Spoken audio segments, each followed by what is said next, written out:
Good morning guys, it's Sunday ride. Ayan, ang ganda ng beach sa Ibiza. Blue, blue, blue ang niya, tubig. Ang ganda. Okay guys, na i-reveal ko na ngayon yung mountain bike na naayos ko. Ito na siya, yung dating rini-restored ko, yung sira yung gulong, yung putol yung upuan, yung railings, flat yung ayan, linagyan ko na ng tire, Maxxis tire.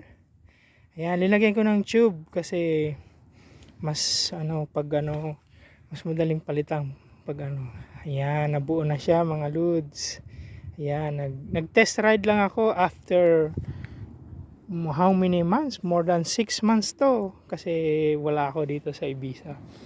Pumunta ako ng Swiss, Paris, kasi kailangan magtrabaho. Yan, ito pala ang wheelset nya, SSC Mavic Crossmax Carbon Rim. Yan, SRAM 11 speed,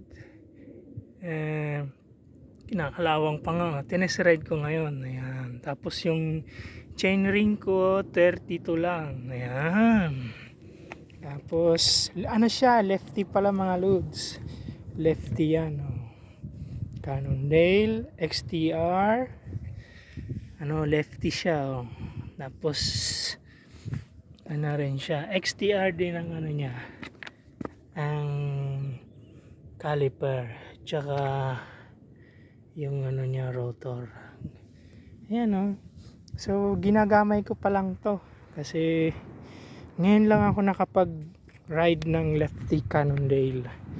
Matagal ko nang pinapangarap to, ngayon na ko na at least experience. Ayan, ganda mag ride dito. Ayan, dyan dumadaan ng Vuelta Ibiza mountain bike papunta doon. Kaya kung sasali kayo rito Vuelta Ibiza, 4 days tayo ng lap, so hindi ako masyadong nakakasama dyan. Sa road bike lang ako, Vuelta Ibiza October. Ayan, enjoy the view. Ciao ciao mga lods.